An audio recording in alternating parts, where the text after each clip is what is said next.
Commissioner కార్యాలయం చేనేత కార్మికుల మహాసభ్యులు కార్యక్రమంలో పెద్ద ఎత్తున పాల్గొని జయప్రదం చేయాలని ఇంత పెద్ద ఎత్తున హాజరై ఈ ధారణ కార్యక్రమాన్ని నిర్వహించి ప్రభుత్వం మీద ఒత్తిడి రావాలని ప్రభుత్వం మీద ఒత్తిడి లేకపోతే ఈ ప్రభుత్వం మనకు చేయాల్సిన పనులు చేయట్లేదు. అందుకని నేను జయప్రదం చేయాలని కోరుతున్నాను. ముఖ్యంగా చేనేతకు అన్నింటికి రుణమాఫీ 30 కోట్ల రూపాయలు ముఖ్యమంత్రి గారు చెప్పారు. అంతేగా ఎన్నికల ముందు చేనేత కార్మికులకు సంబంధించిన రుణాలను మాఫీ చేసుకుని కూడా చెప్పడం జరిగింది. మేనిఫెస్టోలో కూడా పెట్టడం జరిగింది. కానీ ఇవాళ కూడా అలా జరగట్లేదు. ఇదే రుణాల మాఫీ ఏదైతే బ్యాంకులు ఇబ్బంది పెడుతున్నారు. అందుకని ఇచ్చినటువంటి వాగ్దానాలు అదేవిధంగా చేనేత సహకార సంఘాలకు చేనేత సహకార సంఘాల ఎన్నికలు తక్షణం సహకార సంఘాలకు ఎన్నికలు పెట్టాలి. పాలక వర్గాన్ని నియమించాలి. కార్మికుల సమస్యల పరిష్కారం చేయాలనేది కూడా ముఖ్యమైనటువంటి డిమాండ్. అదేవిధంగా సహకార సంఘాలలో నిలువ ఉండే వస్త్రాలు గవర్నమెంట్ చెప్పేది ఏంటంటే కొన్ని సహకార సంఘాలు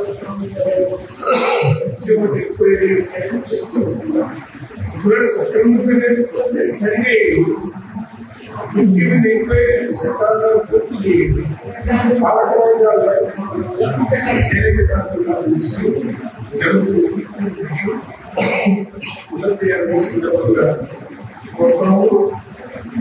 అదేవిధంగా స్కీములు కూడా గత ప్రభుత్వం పెట్టినటువంటి స్కీములు అమలు చేస్తున్నారు.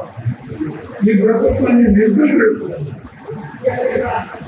రకరకాల కొన్ని వేసి అమలు చేసేటువంటి పరిస్థితి అవపడుతున్నది.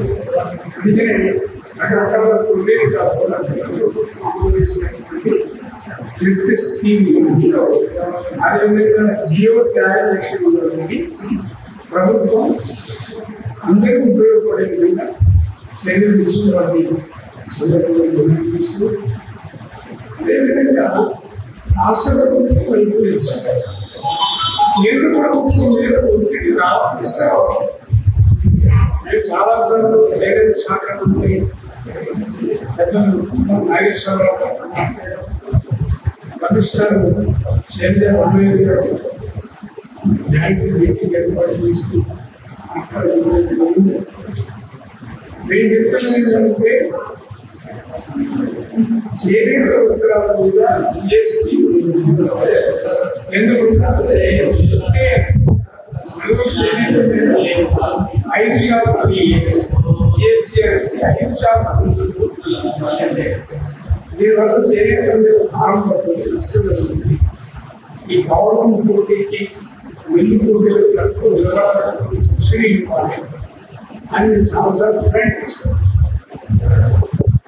ఎన్నికల ముందు రేవంత్ రెడ్డి గారు ముఖ్యమంత్రి గారు అంటే మేము కేంద్ర ప్రభుత్వం ఒత్తిడి తెస్తాం. కేంద్ర ప్రభుత్వం 5% రద్దు చేయకపోతే ఆ భారం మేమే భరిస్తాం, మేమే రద్దు చేస్తాం. అవసరం ఉంటే డబ్బులు మేము చెల్లిస్తున్నాం. ఇప్పుడు మన కేంద్ర ప్రభుత్వం ఈ జిఎస్టీ సిస్టమ్ని మార్చింది. 4 రకాల 2 రకాలుగా మార్చింది. ఇప్పుడు చేనేత వస్త్రాలకి అంటే 2500 దాటిన చేనేత బట్టకి 5 నుంచి 18% చేసింది. అంటే ఉండనాలకు మందు పెడితే కొండనాలకు ఊడినట్టు లేదా కొండనాలకు మందు పెడితే ఉండనాలకు ఊడినట్టు మేము అసలు జిఎస్టీ ఎత్తేయాలంటే 2,500 రూపాయలు పైబడిన చీరల మీద 18% తీసుకుంటాం. ఇప్పుడు మన చేనేత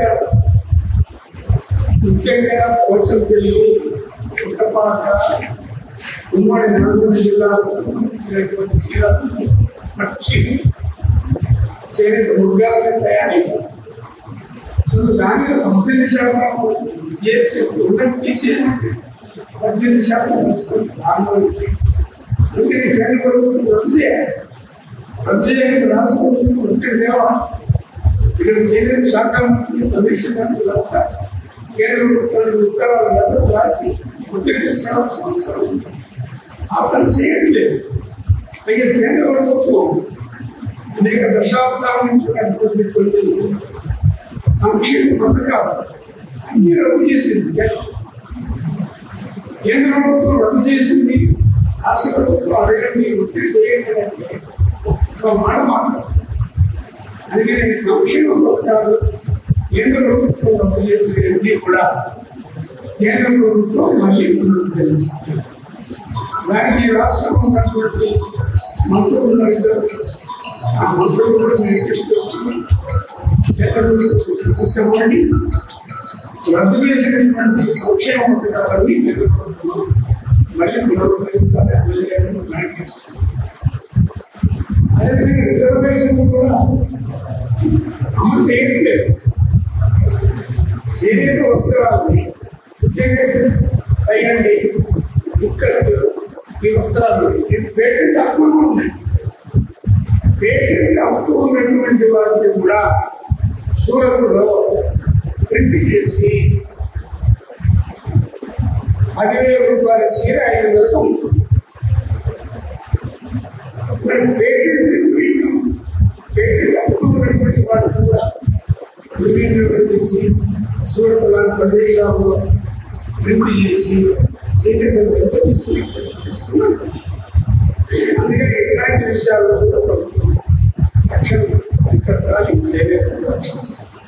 అందుకని ఈ విషయాలు గవర్నమెంట్ విశాల దేశమైన సమస్యలు శీఘ్రంగా పరిష్కారం కావట్లేదు.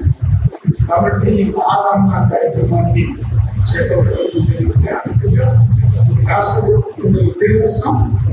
రాష్ట్ర ప్రభుత్వం పరిధిలో మేము పనిచేయాలి.